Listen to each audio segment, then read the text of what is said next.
Check out CS Instant Coffee, the makers of the world's best instant Arabica coffee. I took some with me backpacking this weekend. It was amazing. Check them out, csinstant.coffee, and use the code ADVENTURE at checkout for 20% off. We were going along, and on the left of us, we saw this baby pop up. We were then on the lookout, well, where's Mum? And it turned out she'd actually gone a little way away from baby. We then drifted basically between her and the baby. And if there is one rule of dealing with hippos, it is do not get between a mother and a baby.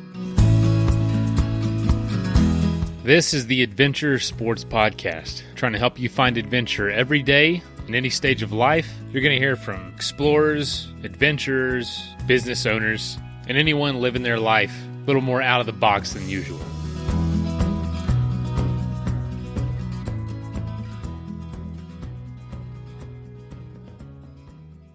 Hey folks, hope you're having a good week so far. Remember, today is not a revisited episode, it's a new episode. We're not going to be doing the Friday episodes anymore, just Monday, Thursday. And today we're interviewing Sarah Davis, who was the first woman to lead an expedition down the Nile River in an attempt to paddle the whole thing. But you'll hear that there was some political turmoil along the way, some danger that was sort of unavoidable, so they had to just skip a little bit of it in South Sudan just because it was extremely dangerous. But nonetheless, it was a crazy adventure that took a long time and was thousands and thousands of miles down the longest river in the world. Pretty incredible. So we're going to hear kind of the backstory and what the experience was like. Hope you enjoy. So yeah, thanks to everybody who's been supporting the show lately. To our new patrons, thank you so much. And if you'd like to become one, it's in the show notes. But anyway, here is today's episode.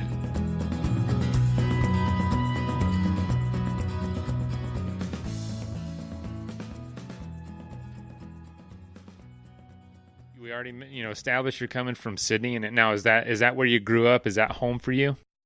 No, I'm actually what I describe British-born Australian. So I was born in the UK and grew up there. Went to university in London and lived there for a long time. So that's kind of like my hometown. But then work brought me out to Australia. It was initially for 2 years, and that was 16 years ago. Oh, wow. So you consider yourself a local now, huh? Yeah, yes. All right. And I've become, I've got the dual nationality, which is great. And yeah, very, very much feel like a bit of a local. I love it here. Wonderful. Now, with the big adventure that you did, it had to start somewhere. I imagine you just don't jump right into something like that. What's kind of your background with sports? Like, were you always kind of into it? Was that something you did as a kid? Yeah, sports always been a massive part of my life. And I have Mum to thank for that. She got me trying so many different sports. Riding was probably horse riding was my first love. Did a lot of that, but then there were lessons in ice skating and squash and water skiing, windsurfing, swim squad. There was and then all the school sports. So I'm really grateful for that because that really set me up, I think, to just go and try different things and try different sports. And then I kind of got into running. So running was my main sport kind of through my 20s and 30s. But unfortunately, I found out I got osteoarthritis in my hip from falling off horses as a kid, some nutty horses. And then I blew my meniscus. So I started doing shorter sort of distance running, and then I blew my meniscus, and that was kind of like the last nail in the coffin as far as running was concerned. And I was gutted at the time. Like, running was such a big part of my life, and I probably let it define me a little bit. And I kind of knew at the time, it's like, they say, one door shuts and another one opens, and I just had to kind of sit with it. And I'd already started kayaking, or what we call here like surf ski paddling, through the Surf Lifesaving Club. It's part of the competition area, and I just started getting into that more, and then doing the long distance stuff. So then more of the ocean ski racing. I'm more of an endurance athlete, so it suited me as opposed to the surf stuff, which is a very short race. And just loved it. I live in a place where I get to go out at Bondi and in Sydney Harbour and train on the water. It's stunning, and that really was a big part of sort of the start of what then went on to be this journey and expedition. Isn't it funny how life does that? You have one passion, and it sounds like, and we kind of only have so much time to pursue something. So you really fall in love with something, you really go after it, and then your body just says no more, and you're just forced. Yeah. You're forced to do something else. And thankfully, you were able to find water sports as a way to continue that, that love for endurance. And obviously that led to this big adventure of paddling the Nile. And I read somewhere that, the idea for this trip, I want to hear like where the idea came from. What stage of life were you in? You obviously were very active, athletic. You weren't doing big trips like this, from my understanding, if that's correct.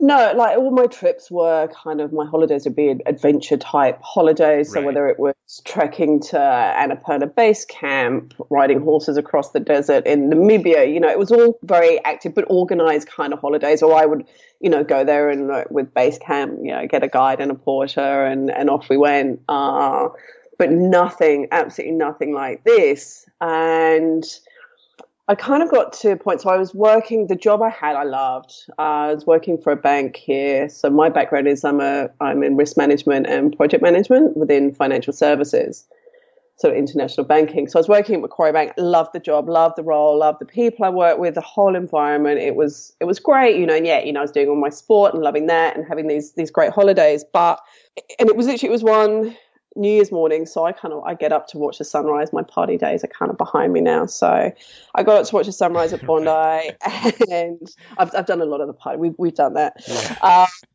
and it was just how you sort of start. It's like, what's this year going to hold, and then starting to ask those big kind of questions like, what's my purpose? What am I going to do with my life?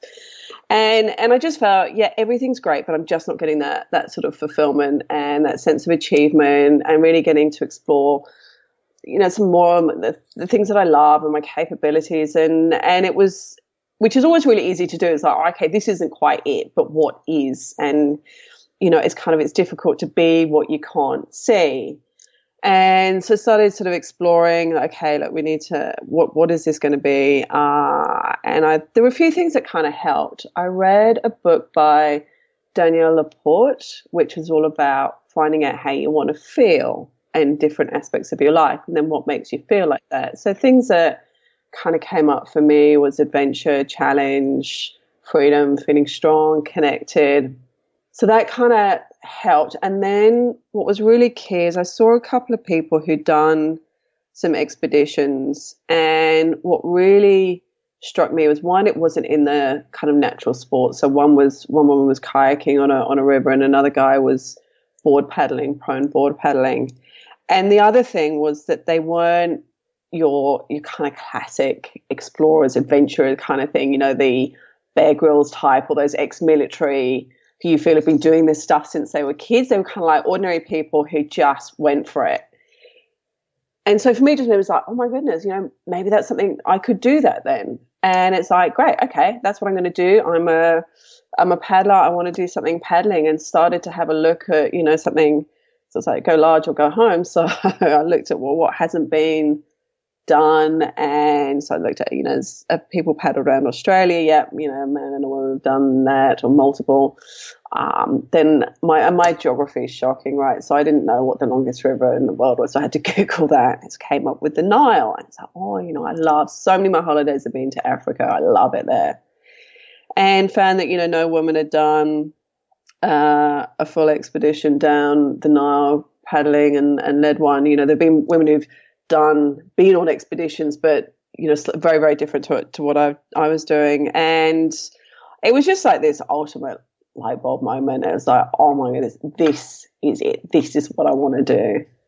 That's so there's not a list of things that haven't been done yet. It's a matter of researching, has anyone done this? And if no one has, it must be up for grabs. Yeah.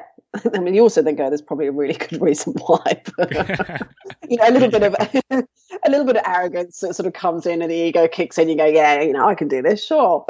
Well, put it to good work if you're going to have an ego. You know what I'm saying?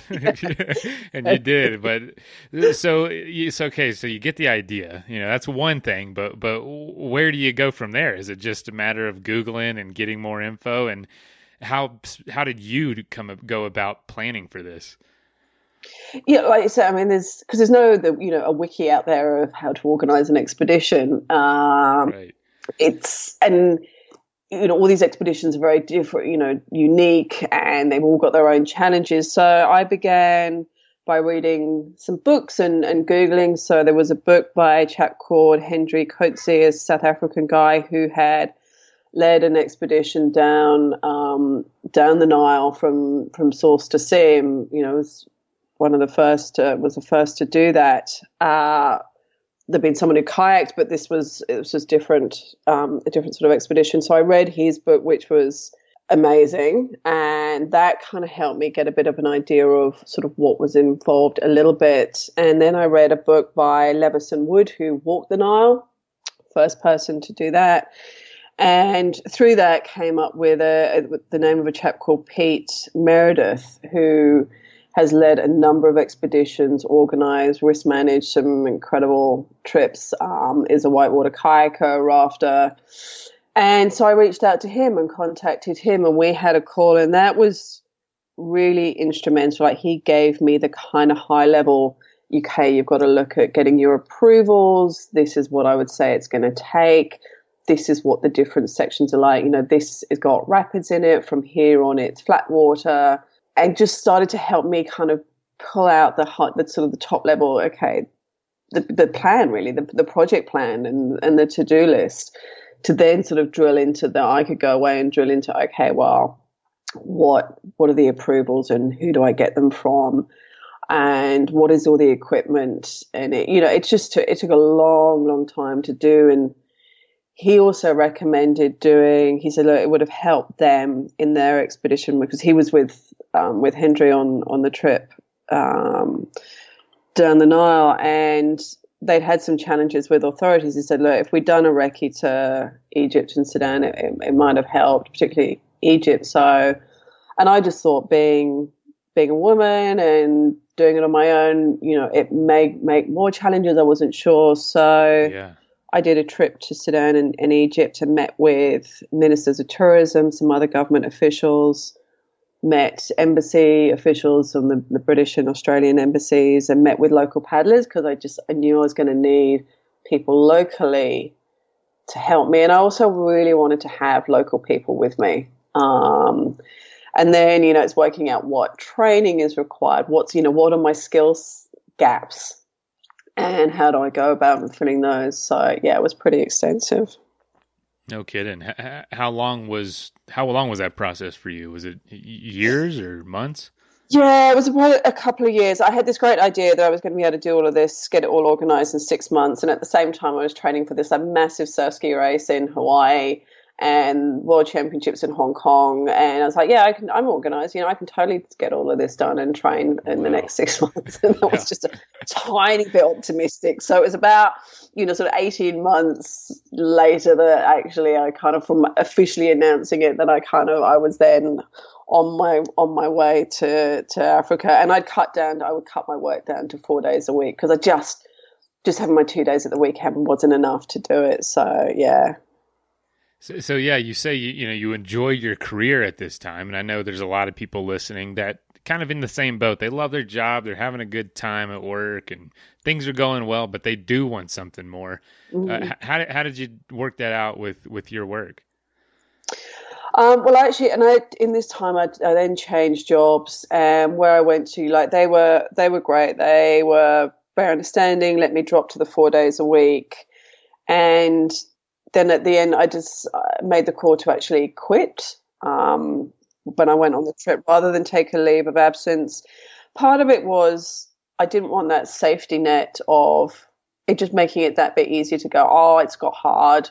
It's okay, I can just go back to work. If you haven't got that job to go back to, I just felt if things get really hard, maybe that would just help me go, well, it's not like I've got a job to go back to, Sarah. You've just got to suck it up and get on with it. Nothing to do.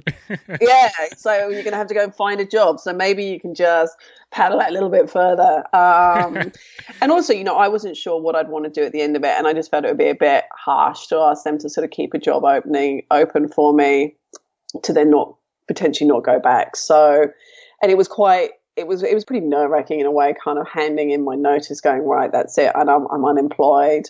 As I went to the airport, it's like, great, I'm unemployed, I'm homeless, and I'm about to go on this. And I was terrified, going off on this expedition. It was like, what am I doing? I must be insane. That's a common theme we hear, I must be insane.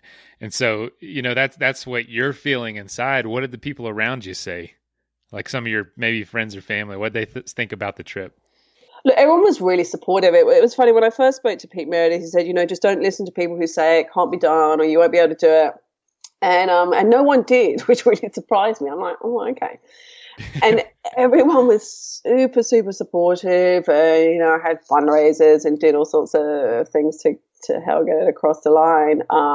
My mum at first was, before we'd really had a chance to talk about it, she was not happy, which I get. This just sounded incredibly dangerous, and she sort of Googled and, found some horror stories. But when we sat down and I explained to her, why I was doing this, the why behind it and my approach as well, then she was really supportive. I mean, it was stressful for her, obviously. But what was really interesting was when I got back, I mean, everyone seemed genuinely surprised that I'd made it back.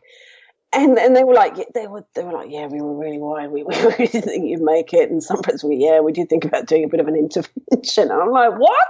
I just didn't want to hurt your feelings.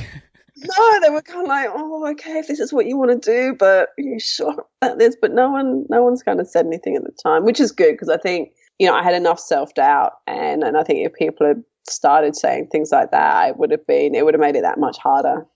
Man, so despite the self-doubt, you really did feel this is something you just needed to do. Yeah.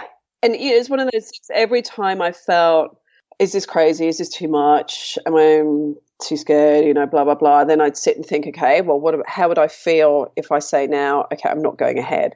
And it was one of those, every cell in my body said, nah, you've got to do this. You've got to give it a shot. And it was just good sometimes just to go back and think about that. I did this hostile environment awareness training. Obviously, the places that I was going to was had that chance of being pretty hostile. And I sort of got drilled for a day, this great guy, and we're going through worst case constantly. It's like stages of a kidnap, what would happen, and you're just focusing on worst case. And I sort of came out the end of that going, oh my God, this is nuts. What am I doing? Being told all this, like, this is what would happen in a kidnap, and these are all the different types, and this is what could happen here, and this is what's going on in this country. And again, I just had to put that filter on it. It's like, okay, well, do I not go ahead or do I go ahead? How do I feel in both those scenarios? It's like, okay, yeah, no, I am going to go ahead, and I'm just going to do everything I can to de-risk this as much as I possibly can. So that doing the risk management plan, and getting to use like the skills I've used in banking were completely applicable to what I was doing here. So that was also a big part of the planning. So after running everything through that risk management process, whatever you do with work, what aspect of it were you legitimately concerned about the most, looking forward to the trip? There were a few, the animals. So the way I approached the risk management side was to go through and identify, what are the main areas of risk. So it's the wildlife, the environment, so whether that's heat, the rapids, and so on. There's then illness and injury. There are potentially hostile situations, from being robbed or, worst case, kidnapped, having issues with authorities. And then the final one is problems with key equipment. And then through that, I just went through and identified, like, what are all the risks, from the different types of illnesses and injuries, the animals that could threats from your hippos to your crocs, snakes, scorpions, etc. And then working out from that, okay, well, what's worst case, and how likely is that? And what can I do to reduce the risk? If it's as far as illnesses are concerned, something like malaria, worst case is you can die from it, but you take medication, you stop yourself getting bitten. So it's going through and working through all that process. And it helped in a lot of ways of get a bit of perspective on the fears, because I think your fears are kind of like you've got reality and then you put a whole bunch of assumptions over the top of it, which are not based on reality. And running through and doing this process helped to get a bit of a reality check on it. And then off the back of that, the things that really worried me were the hippos. We were going to be spending quite a lot of time going through hippo territory, and they're one of the most dangerous animals in Africa. They certainly kill, I think, more people. So the stats say the crocodiles. You've got the Nile crocs are big, like they can get up to like 4 or 5 meters. They are huge and aggressive. Then snakes. I just have a bit of a phobia about snakes, and the rapids.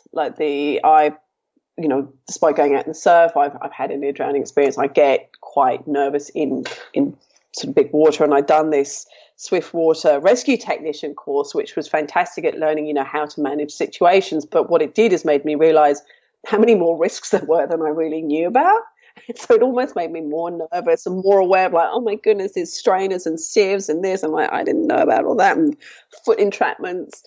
So the big rapids I was really nervous about as well. Sounds like you were just pretty nervous about this whole thing, to be honest. There was just so much that could go wrong. And I did have to go into it going, the reality is, worst case could happen and I could die. And I had to, it's like, well, am I willing to accept that risk? And it's like, yes, I am willing to accept that risk in pursuit of this goal.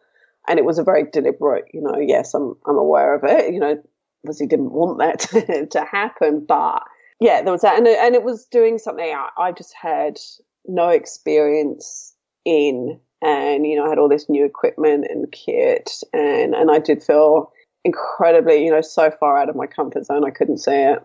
Then you get on a plane and fly to Africa and start. Yeah. And what was that like? And where did it officially start? Well, even flying out to Africa, because one of the problems I'd had was getting the teams together, particularly for the first section. So we needed the raft, and I'd been talking to a chap called John Dahl who runs Nile River Explorers in Uganda, and I'd been there to do a recce there as well. That was before actually fully committing to the expedition. I already had a trip to Namibia, and I went up to Uganda and did some whitewater kayaking. So I just got to go and have a look at this and see, do I really want to do this before fully committing to it? And I came away from it going, yes, but I'm terrified. Anyway, John, who runs one of the rafting companies there, he'd sort of lined up and said, look, one of our guides is interested in joining the trip, but I had 2 other spots to fill.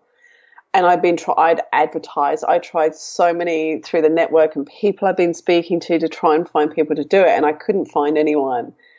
Part of it was because I couldn't say exactly when we were going to start and exactly how long it would take, and I still hadn't been able to get all the approvals in place. So, but I knew I wasn't going to be able to move things further forward from here in Australia, and I just had to give it a shot and go there and see if I could pull it off. And it's like, well, worst case, I just have a holiday there for a little while. So there was a big, it felt like a bit of a leap of faith getting there. So I got there, and luckily, long story short, things fell into place pretty quickly. So the chap Paolo, who he definitely confirmed he was on board, and it took him about a week to persuade a couple of of the rafting guides to join us. So chaps called Koa and Peter agreed to come along, and John very kindly lent us all the equipment. And then it's things like working out the food. So you've got, it's going to be 4 of us. I had to make sure we had enough food potentially for 3 weeks, because it wasn't clear whether we'd be able to get resupply points or how easy it would be to resupply. So kind of literally getting the spreadsheets out and going, okay, we need this many calories, and like, well, what food could we take that's going to have enough calories, doesn't take up much space, isn't going to go off. And I knew I was terrified of not having enough, because I'd end up with a mutiny on my hands if I did. Right. And then the other thing is trying to find stuff that you can also actually get in Uganda. You can't just go and buy a bunch of protein bars or protein powder. Trying to find that. I did find some protein powder, but I had to go to the capital to get that. You don't have access to the same variety of things as I do here. So it was pretty challenging just doing that and stressing about it and trying to learn how to, use all the gear and then how we were going to get there and trying to get the Rwandan authorities on board. So it was it was pretty stressful. But then after, I think I've been there about 3 weeks, we set off to Rwanda, which was where the source that we were aiming for. There's a lot of logistical things I wasn't thinking about. Yeah, food is challenging because you can tell me wrong. I've been to Uganda a few times. That seems like it might be the most available for whatever you need, just maybe near Kampala or something around there. And it probably just gets more and more sparse the farther you go down the Nile. I don't know. Yeah, absolutely. I mean, all the way through Rwanda, Tanzania, and Uganda, we did hit some pretty remote areas, particularly Rwanda and Tanzania. Like there just aren't places to stop and get supplies. What was that first day on the river like? Oh, look, I mean, because it was an adventure just getting there. Yeah, it sounds like it. I mean, we've been talking about everything beforehand, and it sounds like, good Lord, I couldn't do that, much less get on the river itself. Well, we had the actual getting from Uganda to Rwanda ended up just being an absolute nightmare, and I'd actually gone to see a fortune teller about a few months before I went. I don't know. I got to a point where I just want to hear some good news, and I was like, you go to these fortune tellers and they tell you good stuff, right? So I went to see this woman who was lovely, and she read my cards, and she kept coming up at the side of it. It's like, I'm seeing car trouble. I'm seeing the police getting involved. And she kept saying this. And I'm like, so for the next few months, every time I got in my car, I was so nervous. Like, okay, oh my God. She said, yeah, you better be careful driving. And I'm like, oh. And then one day, and I've been lucky. I haven't had a lot of, car problem accidents or anything. And I smashed my wing mirror, and I was like, oh, thank goodness. That's it. That's all. It's all okay. It's done. That's all it was. My wing mirror was damaged. The other car's wasn't. It's like, brilliant. Okay, awesome.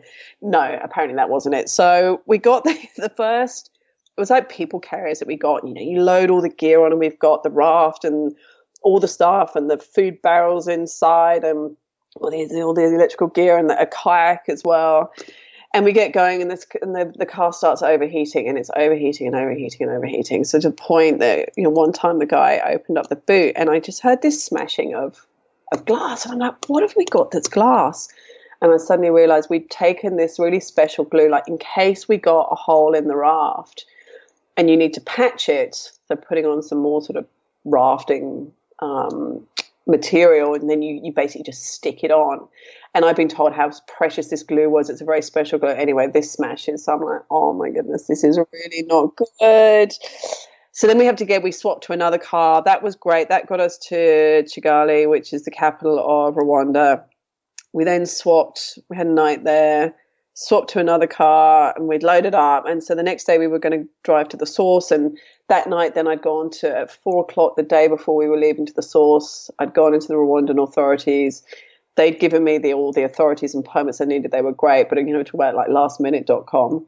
And I woke up on the day that we were going to be setting off, and I have a WhatsApp message from the driver going, "Oh, I've been arrested."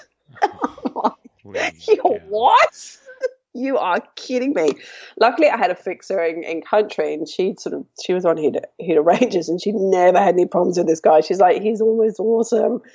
So then we all meet at the police station, and the person who'd arrested the guy had decided the best place for the keys was with him, but he'd finished his shift. So then we're spending hours waiting to get the keys. Anyway, eventually we get another driver and another car, and we set off, and we get to the point where we met some guides who took us into the Nwenge forest, which is where the Nwenge forest, which is where the source is. And it's still up for debate. Some people will say it's Uganda, some Burundi, some Rwanda.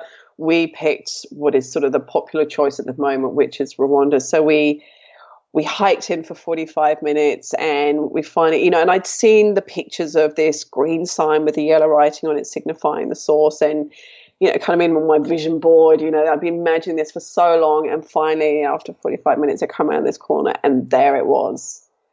And that was just such a huge sort of moment for me, and I got kind of pretty emotional. I mean, the actual sauce is really just a muddy pool. It's not that impressive, but it was obviously very significant for me.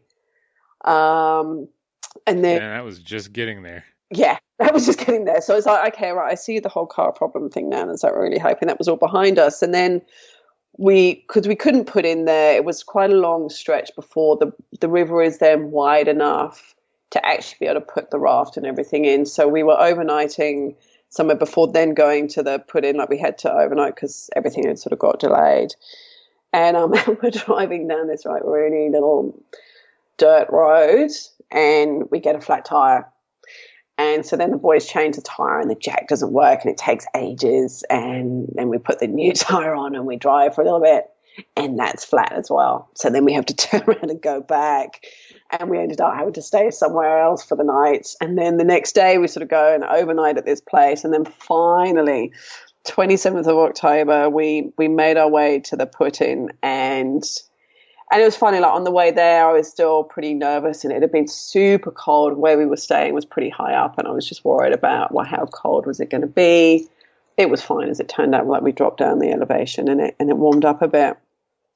But then as soon as I saw the river, I was excited and I was happy. And, you know, it took us a little while to inflate the raft and load it up. And then we put it on the water, and, you know, 11:32, we took our first stroke on the water, and it was just the most amazing feeling. I was so happy. It's kind of like, for that moment, all the stresses went, and suddenly it was all worth it. And for me at that moment, even if it had just been a day on the river, for me it was enough. Like, to have got to that point, and people had said to me who've been involved in expeditions, it's like, so just getting to the start will be huge, and a big achievement. And I really did feel that kind of sense of achievement, and I was, super, super happy, just couldn't stop smiling.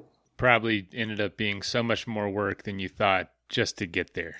Yeah, massively. And I mean, but don't get me wrong, it probably sounds like it was all really hard. I'd loved it because I'd learned so much in that sort of 18 months to 2 years. And I got to talk to so many people. Like, people have contacted me out of the blue, you know, having heard about what I was doing and wanted to share some tips or advice, you know, building the website and the brand, and going on all these courses, you know, remote first aid, wilderness survival, Krav Maga, self-defense training, you know, all of that sort of side of things, and learning about the expeditions and learning about satellite phones and GPSs, you know, and I love doing all that stuff. So the whole journey had been amazing. Yes, it had been stressful at times, but it had been extraordinary. And suddenly this was the culmination of it. And there we were on the river. It was exciting. And we had loads of people around us. Like, they have, I can't remember whether it's the first or the last Saturday of every month in Rwanda.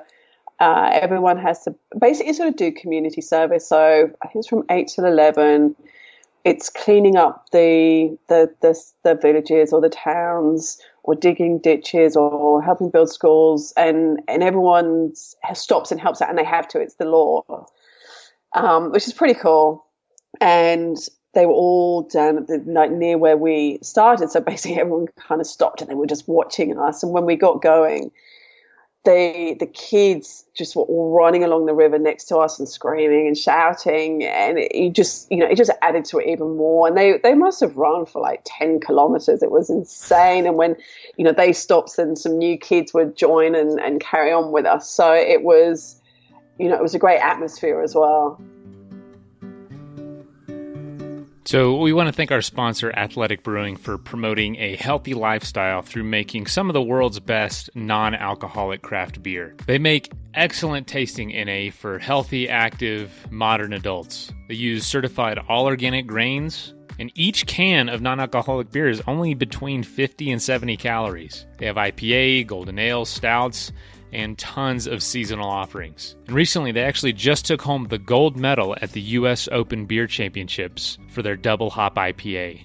If you would like to get your hands on some, you can save 15% by using the code ADVENTURE at athleticbrewing.com. Athletic Brewing, the best tasting way to keep your promises. And I also want to thank our sponsor, CS Instant Coffee, for making this show happen. They make 100% Arabica instant coffee. They use compostable packaging, and each package makes about 20 ounces of coffee. So I'll take one of those with me on an overnight trip, and it makes 2 pretty good-sized cups of coffee. And it's an awesome feeling knowing I can just throw that in my backpack, find some hot water, and I'm good to go. Save 20% by using the code ADVENTURE at csinstant.coffee.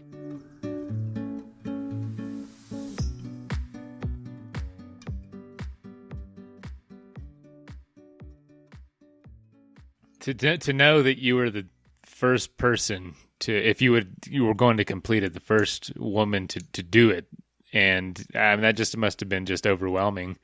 It was. I mean, at that point, the whole first thing was less of the priority. My why behind it had always been like the fulfillment and the achievement and challenging myself, and I was glad that got tested on the way. But yeah, to be doing it was very special. So I've been to Jinja, and I've seen right there where Lake Victoria and the Nile, it continues down the Nile. And I'm going to be honest, there's some pretty serious rapids right there. And you probably faced that, very early on. Was that something you were worried about, or something that you didn't give much thought to? Because to me, it looked scary as can be.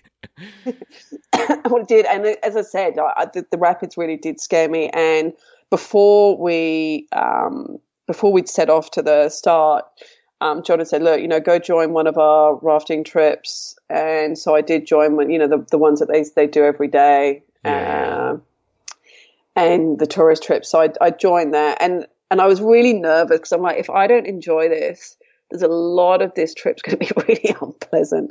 Anyway, it was brilliant. I had so much fun because you get to run, you're sort of going over these drops and these grade 5 rapids, and it was just awesome. But that's obviously in a very protected environment where you've got safety kayakers all around you, and it's something that they're doing every single day. Suddenly we're going on to this section of the river, which, particularly through Rwanda and Tanzania, that very few people have done. Luckily Pete Meredith and Hendry, they were the first people to run this particular section, and so being able to talk to Pete was great, but you just don't know exactly where the rapids are going to be and what's around the corner. And we did hit some big ones and had a very, very hairy experience one day.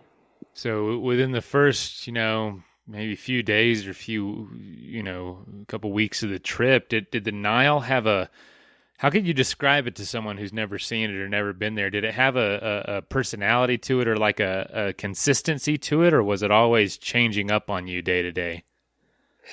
There were sections that were, because it's lots of different rivers that they call the whole Nile. So we'd started, the main river we started on was the Nile Borongo, and a couple of little rivers that led to it. And, this section was, most of the time it was relatively narrow. You see the Nile through, like you'd have seen it at Jinja. It's, a couple of 100 meters wide. Suddenly here we're at less than 100 meters wide, and it's very brown.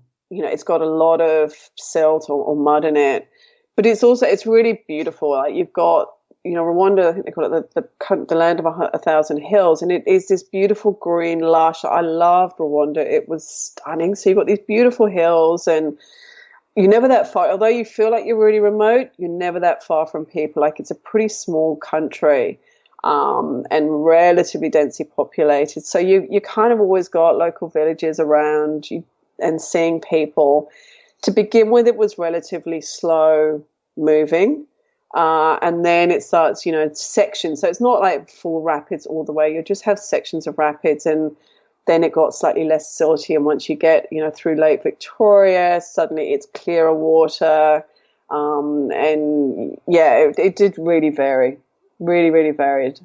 So what was once you got on the river, you had just a plethora of challenges beforehand. What was one of the biggest hurdles early on in the expedition once you were out there kind of getting in the groove of day-to-day paddling? Yeah, so it was great. We got into a really good rhythm pretty quickly. Basically, we'd get up, pack up, load up the raft because everything has to be tied down. So we didn't take everything off at night. So we tie everything down. We get going. Maybe after an hour, I'd make our breakfast, which was oats, Nutella, peanut butter, scoop of protein powder, and just mix that up. And we'd maybe some sultanas or raisins, and we'd have that, and then the boys most of the time it was the boys on the oars. So you got a big set of oars and then two of us up front paddling. And it was great. And then we'd get off the river probably about an hour before it was due to get dark, to just try and find somewhere to camp. And it was all wilderness camping, which was in just beautiful places. So it was all going pretty well. And then day 6, the river comes up sort of just past Chigali, and we woke up in the morning and I could hear a hippo going upstream because they graze at night and then get back in the water and go and find their favorite spot to go and sit in the water all day. And it was just a bit sooner than I'd expected to get to Hippo Land. And, given they were one of my fears, it was just like, oh no, already, it's only day 6. So we got going that day, and, we'd all heard it. We all knew this is where we were. So we were all on lookout. We went far past the first group of hippos, and it was fine. And then there was another one, and we also got into crocodile territory. And I didn't really know what looked like a big crocodile, but the boys assured me some of the ones that we saw, that they were definitely in the category of big. So there was no more hanging our feet over the edge of the right. And then we came around this corner. So the Nile, it's very windy, and you can't see what's around the corner. And the normal approach when you're rafting in hippo territory is you kind of want to see where they are and then you avoid them. So you'd smack the water with a paddle, and generally they'll pop up from being underwater, and you can go, oh, okay, that's where the hippo is, and go around. But here, they were just so close. So we were going along, and on the left of us we saw this baby pop up, and we were then on the lookout. Well, where's Mum? And she turned out she'd actually gone a little way away from baby, and we then drifted basically between her and the baby. And if there is one rule of dealing with hippos, it is do not get between a mother and a baby. So she lost it, right? She came at us, and Paolo was at the back of the time. He leapt to the front, and he just suddenly appeared next to us. And I didn't see it because I was just desperately we were all trying to paddle away from her and get to the riverbank. But she put her head underneath and tried to flip the raft. But because, there's 4 of us on there, all the gear and everything, she couldn't. She stopped for a moment. So we were then paddling. And then she came again. And I just felt this tug. And I looked behind me, and she'd bitten into the back of the raft. So basically I looked behind, and there was this bloody great hippo attached to the back of the raft. And it's like, oh, this isn't good. Luckily, at that point, she let go, and I don't know whether it's maybe there would have been a lot of air suddenly coming out, and maybe that gave her a bit of a shock, or she turned around and realized that she was now even further away from her baby. So she sort of backed off. We were able to get to the riverbank and jump out, and she stopped. She went away a little bit. We were then able to unload the raft and take everything out and pull it out and start to do the repair. What was interesting, at the time, I think when you're in that real life or death situation, you kind of you're so focused on action, there isn't that real space to be afraid. But then having got off and realizing this was day 1 in hippo territory, we were going to come across a lot more. Getting back on the river, that was super, super scary. And I was really nervous. But one of the boys was cool. He came up with a different idea. He said, look, because the river here is so narrow and so windy, if we see hippos again, what we'll do is we'll stop, and assuming we can, we'll get off the river and tow the raft past, so that then if it does attack, we've just got something between us and we can run. And that worked well. Literally within the next couple of hours, we go around a corner and we came across this big male hippo, and we got out and just stopped, held the raft, and he put on, I don't know hippo body language, but to me it looked like he really definitely wasn't very happy. He was opening and closing his jaws and snorting and jumping up and down and throwing his butt in the air and spreading shit with his tail. And we just stood there and waited until he kind of calmed down, and then we just very slowly let the raft past. And yeah, that was something we were to repeat a few times, but there were times when we couldn't get off the river. So it was, yeah, they definitely top the list of my least favorite animals by a mile. Wow. They sound like bears, bears that we deal with here. You know, if you see a mom and a cub, you stay away. You really stay away, and so unpredictable in a lot of ways, and so huge, honestly. Yeah, exactly, and aggressive. Really yes, aggressive. And aggressive. You know, with that going on, was that the only? I mean, I'm sure it isn't, but was that the only danger you were dealing with? Was there anything else that was that you guys were constantly on the lookout for? I mean, we're looking out for crocs was the other one. But they ended up being okay. Like there are sections further up in Uganda, in particular, where you get some very aggressive crocs that will charge. But we were just always on the lookout for crocs, for hippos. I'd said to the boys, if you see a snake, I only want to know about it if I'm in danger. Otherwise, do not tell me. I just don't need to see it and have nightmares.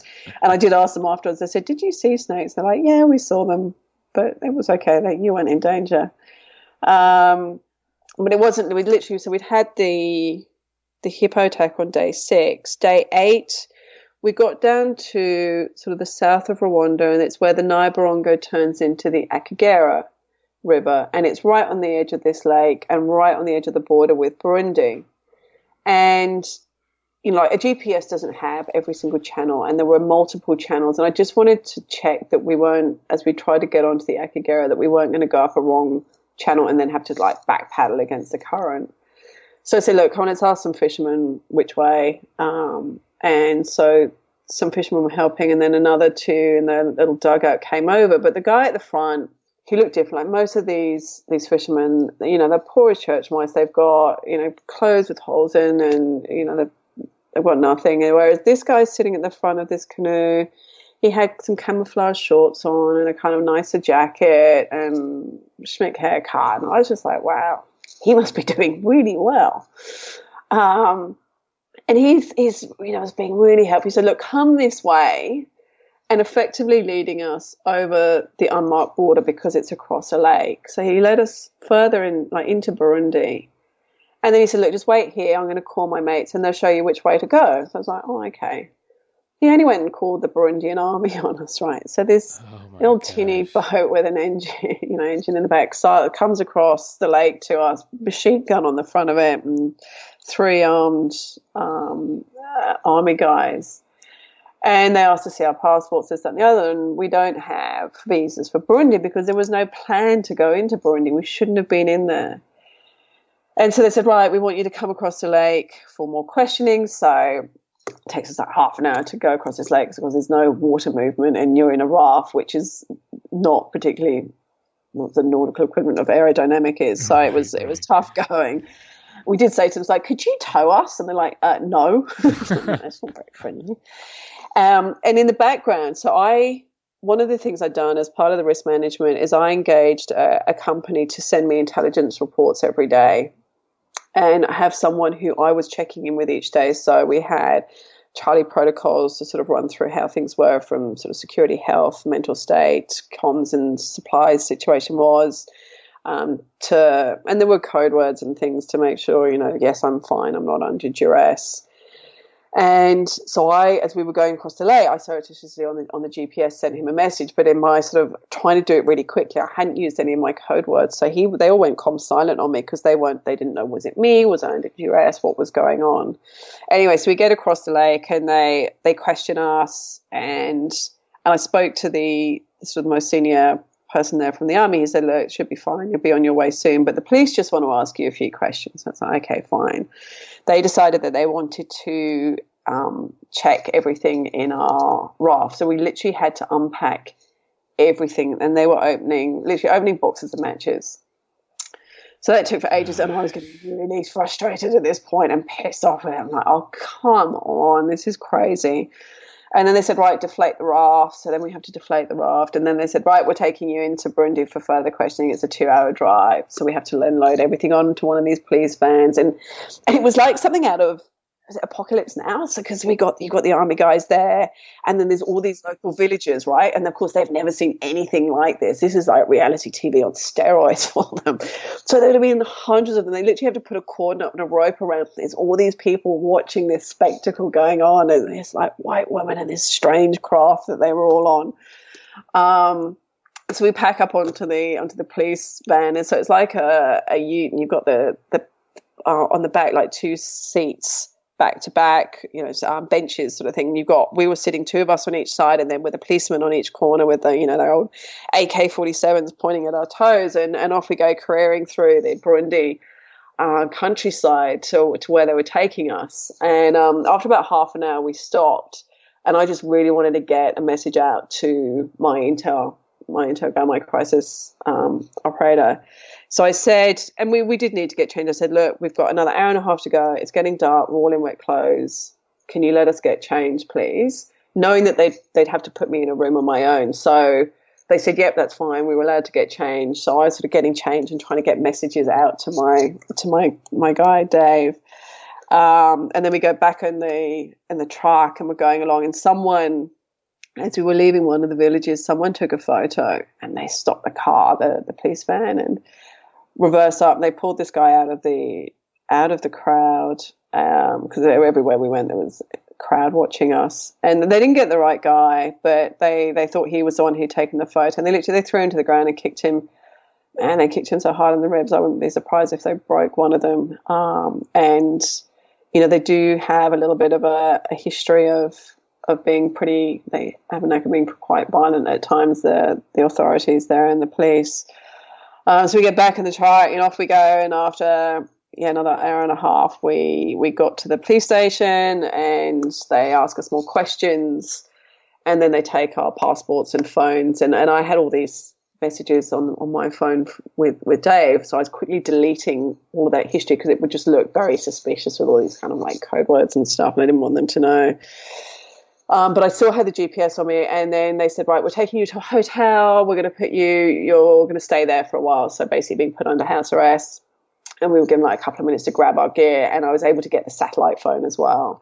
So I snuck that in, and off we went to a hotel. It was pretty basic, but it was lovely. It was run by these lovely nuns they were quite helpful. And that night we were, rooms, and I decided, okay, I'm going to take a chance. I know there's someone armed outside watching us, but I have to put a call in just to speak to Dave and see what the deal is, what he recommends from his side. So I snuck out onto the balcony under dark, and I don't know, it all felt very Mission Impossible. Yeah, I was going to say, it sounds very Mission Impossible. It was. And look, to be honest, people said, oh, were you scared? I was like, no, I found the whole thing in some ways I was getting frustrated and annoyed by it, but it was also quite exciting. And I think that's because I completely underestimated the seriousness of the situation.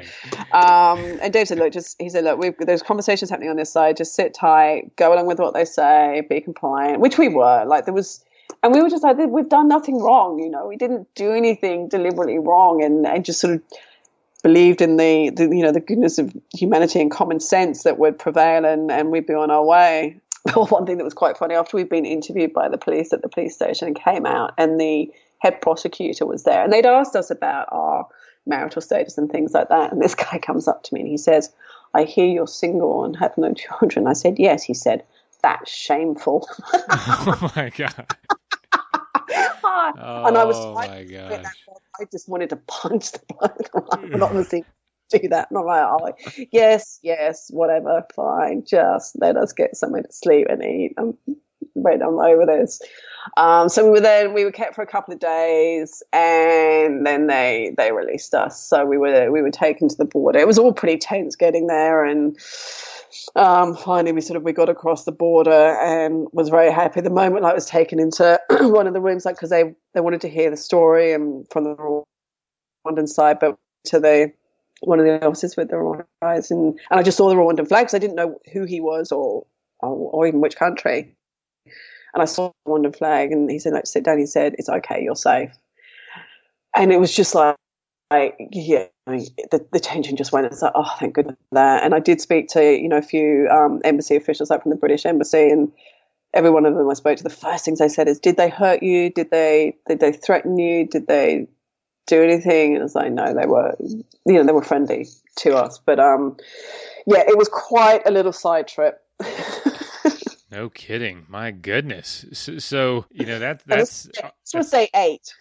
I was going to say, this all seems very early on in the trip. I mean, you start getting away from like the equator thing, the equator area, and it had to be a trip, like getting into more of the desert side of the Nile, kind of where as you got closer to Egypt. I mean, was that a tough transition for you, or did you really notice from the river itself? Well, unfortunately I had to give. So we got through. We then got back on the river, made it through Tanzania. We did run a rapid that we're still not quite sure how we survived that one. Then went across Lake Victoria, which sort of had its challenges, up through Uganda, and that ended up being a much more sort of cultural experience. That we ended up, one time we stayed in a chairman's house. So each village has what they call a chairman, who's he doesn't have the authority of the police, but is there to deal with minor issues and keep things going there, implement projects that the authorities want, and just sort of keep a bit of law and order. And you'd always go in and check in with the chairman, and we got to go and stay with the chairman one night. So it was this really amazing experience, and I'd really wanted to. I knew I wasn't going to be able to get all the way through South Sudan because it is quite a hostile situation there, and there is a lot of conflict going on internally.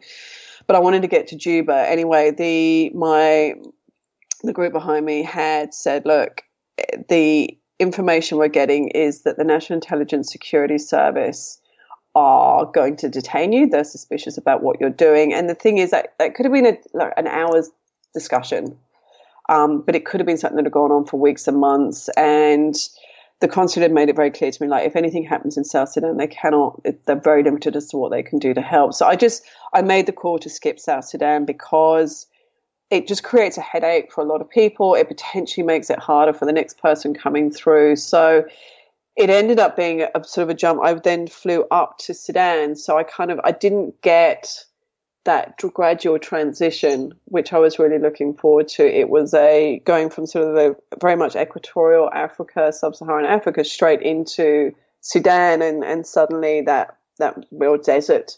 You're in the Sahara then. So it was a bit of a jump. Yeah, I hate you had to do that, but it seemed like, your risk management probably kicked in and said, yeah, this is probably a little too risky. Exactly, and it was just like, no, you got to be smart, and like I said, the whole, it was still first in various ways, but the whole thing had been about, as I said, that fulfillment and sense of achievement, adventure, challenge, and it was delivering on all those things, and it was all for a long time it had been far more about, slightly corny as it sounds, it's the journey. It was about the trip. It was about the experience more than it was about that end goal of, okay, I've crossed the finish line and this is a first. So, it's somewhere I do want to go back there and do South Sudan at some point when things have settled down a little bit. But yeah, then I was suddenly, and it was a very interesting time to be in Sudan because there were a lot of protests happening and had been going on for about a month when I got there, as the people were trying to overthrow the government there that had been in power for the last 29, nearly 30 years. So they wanted to get rid of al-Bashir, and they wanted a democracy and civilian rule and so on. So it was a very interesting time to be there and get to speak to the people and find out why, what the situation was and how it had got so bad, and why they were literally risking their lives while they were protesting peacefully, and the Constitution says they're allowed to. There were protesters getting shot, and yeah, so it was an interesting time to be there. And it also kind of added to it is like, well, if they do overthrow, there was a risk of a potential civil war, or certainly some very difficult situations. So it meant constantly having to have a bit of a plan of how to if I need to evacuate, if they're overthrown and if things get a bit hectic, working out, well, what's the evacuation plan if need be. So much to consider on top of doing the actual, physically doing it. And that's just, it's just such a unique challenge there as well. Physically, what was the river like farther up for you? Was it a more enjoyable pace, or did it? I'm sure it was obviously a lot bigger. Was it less rapidy, maybe less danger?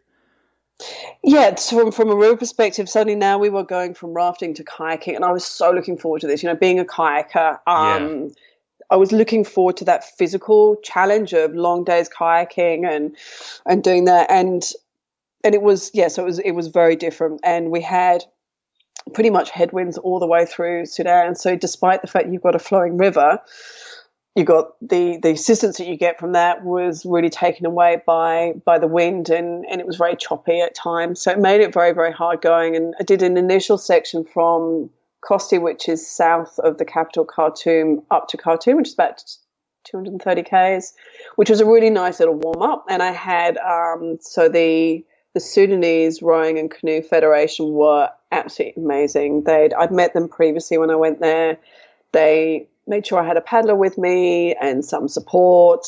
They helped with, giving me letters to give to the security services and the police and the military, spoke to them as needed. And, as a result of that, I got to do parts of the river that people very rarely do because I had the support. So the first section was a good warm up. Got through all the blisters, like my hands were painful, and the body was getting into the swing of things because obviously it had been literally. This was January. I'd left Sydney in September, and I hadn't done any kayaking, so it was an adjustment for the body. And then had a break in Khartoum for a little bit and got to do some fun stuff. I got to do it. They organised for me to do this like live TV interview and a few other bits and pieces. And they were a great group of guys that I was hanging out with, and then got going again. And then this was going to be the long push, like 1,500 k's up to the border with Egypt. And the first 10 days just hurt. The body just hurt all the time. But I knew, research I'd done and people who really push themselves to the extremes, and like you just have to push through it and the body will adapt. And it did. So, we'd be kayaking sort of 8-9 hours, I'd say 9 hours a day, paddle for a section, stop for about half an hour, paddle, stop for half an hour, and then finish for the day. And it was beautiful. Like, it was this really amazing experience. You're going through the world's biggest hot desert and you're paddling through it on a river, and there were sections where you literally just got the desert coming all the way down to the river. And I've got this always had this kind of fascination for the desert. It was beautiful, absolutely beautiful. And these camping spots, you're just on these little sandy islands or on the edge of the river. There were some really beautiful places. You just stop, and we had for this section we had a support boat with us, which was great. So this meant we didn't have to have all the supplies. Part of me really wanted to be self-sufficient, but then the reality was it was quite nice having the boat there, and we could just put all the supplies on the boat and just get going. So it was I loved it. But yeah, it was hard. What a different experience. I mean, over 6,800 kilometers, you're going to see so many variations of, I don't know, you just don't understand just how varied it is until you see it yourself, I'm sure. So where exactly was the finish line for you? Well, that was up in Egypt. So then after Sudan, and one thing I just mentioned, like the people in Sudan were amazing. Like we could have been hosted every single night on the river.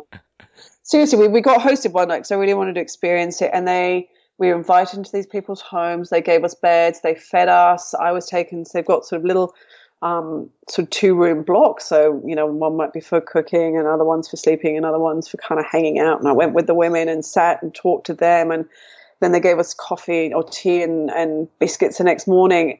The hospitality in Sudan is absolutely next level. And people just couldn't do enough to help us. They all wanted to talk and hear what I was doing and look after us. So it was amazing, absolutely amazing. And then went across into Egypt. I had a local paddler there, so then it was self-sufficient. The police there were with us all the way, so I had an escort whether I was on the water, off the water, and then basically the Nile finishes where it meets the Mediterranean Sea. Yeah, I couldn't actually go onto the Med. Like the day I got there, of course, there was headwinds, and it was massive surf, so I wasn't able to get out there. And I'd actually got, like, I hadn't been sick all trip. I'd had a jigger, which is, or what they call these sand fleas, which are basically buries it. It's like a parasite in your skin living underneath it, and you have to like dig these things out. So I had one of those in Uganda, which is pretty gross. And then I hadn't been sick at all, and literally what was supposed to be the last day, I woke up at like 1:30 in the morning, was super, super sick. I had some food poisoning, and ended up having to go to hospital and get on an IV and get some liquids pumped into me to then split the last day in two. But it was pretty amazing. Like, as I got on that last day, I was really emotional in the morning.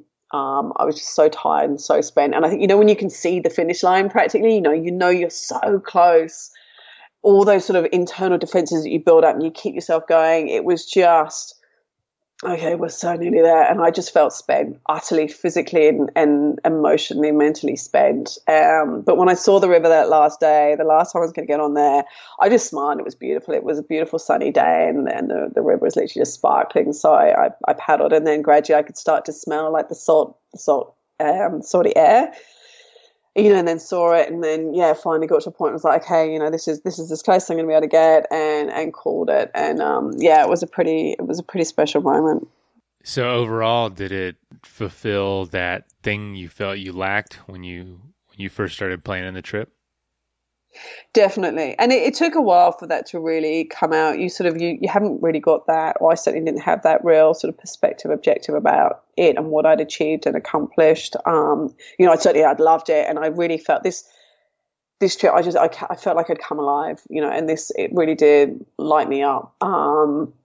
And then once I'd finished and kind of spent some time chilling out and started to write the book, just reliving it all, getting to relive it all and the experience and thinking about it, it totally delivered and delivered way more than I thought it was going to. I didn't have a lot of expectations going into it. I just, because I couldn't, I hadn't experienced anything like this. So it was, it delivered big time. It was extraordinary, and I was just, filled with just so grateful to have been able to do it.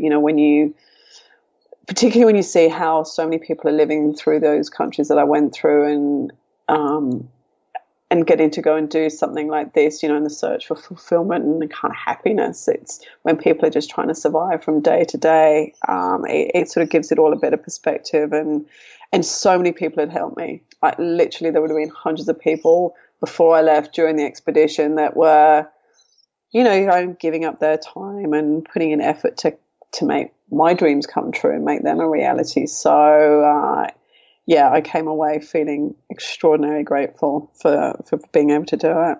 And now, what do you think one of the biggest lessons that you learned from the experience was?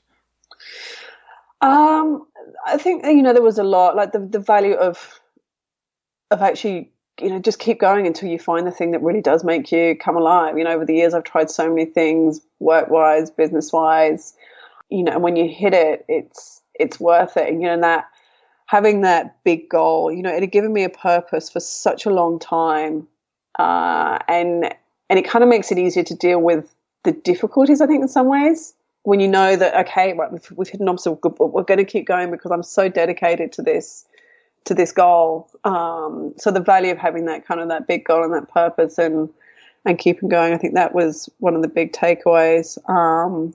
The value of slowing down, like you kind of had to slow down. And there was a lot of times I'd say, that, this is Africa, TIA, and having to learn patience. Right.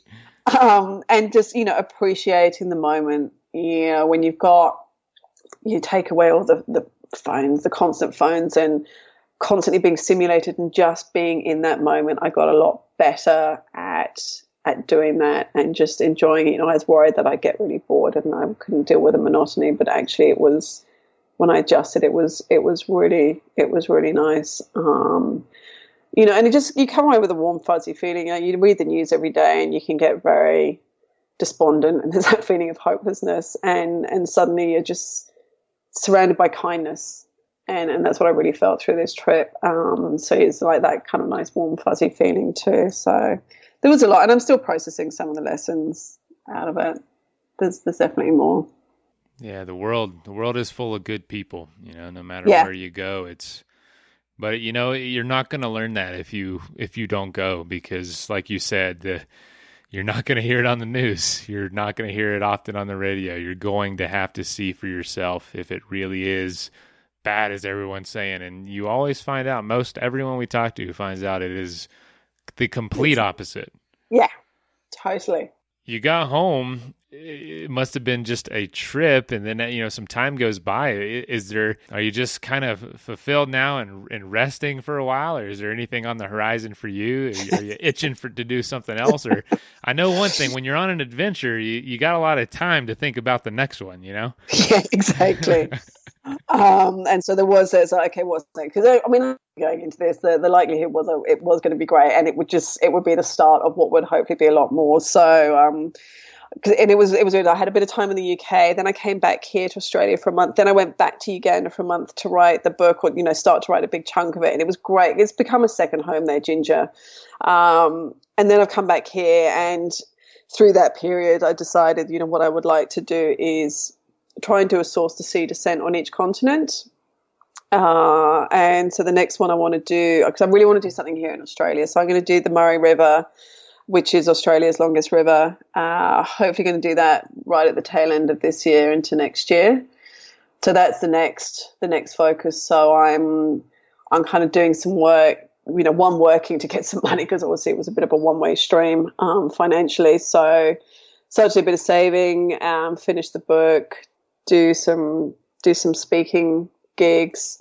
I'm also working on helping getting some drowning prevention programs going in Uganda, like with some guys I met. So there's kind of lots on the go, but there will definitely be more expeditions, and also just rebuilding the body as well. It took an absolute pounding. So I can only imagine. There's a little bit of rebuilding happening. Well, if you continue this trend of longest river on each continent, you're going to be busy for a while. That's quite a few episodes for us, so we'll have to stay in touch. Yeah, there will be a few more.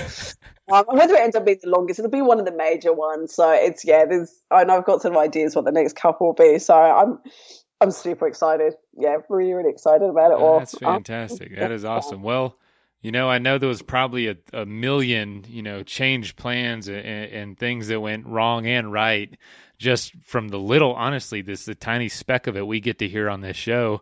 So, despite all that, congratulations on getting to the end of this journey and, doing everything you could to make it happen and pulling it off. I mean, despite it sounded like you were just totally scared to death before you left. So all of us can relate to that. Yeah, and it's just that also reminder of when you go and do things like this, and you face your fears, you get out of your comfort zone. It's worth it. You get so much out of it. You don't even know what you were missing before. You're like, how could I have ever thought that I shouldn't have done this? And now that you have, you're on the other side of that. Exactly. Yeah. That is so cool. Well, congratulations once again, and let us know when the book comes out. I'll plug it for sure, and. Thank you for doing this. Oh, pleasure. No, I've enjoyed it. Thanks so much for having me on the show. Hope you have a great day. I hope it's not too dreary out and you get a nice, restful day inside. Thanks, Mason. All right, Sarah. I'll talk to you later, and I'll let you know when it comes out. Thanks so much. All right. Okay, bye.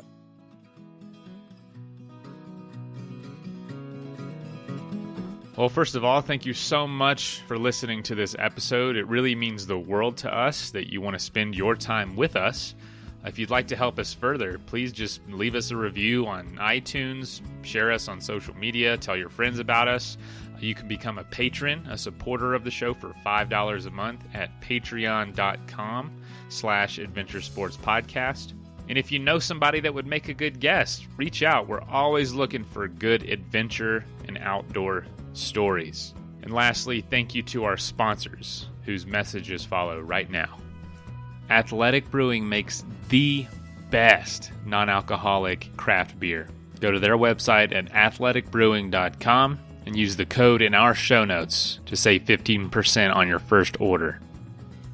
After all this adventure talk, if you're needing some gear yourself, but you need some advice before buying, go to backpacktribe.com, where you can ask questions to the owners who have experience with all the gear, as well as all of it for sale right there on their website.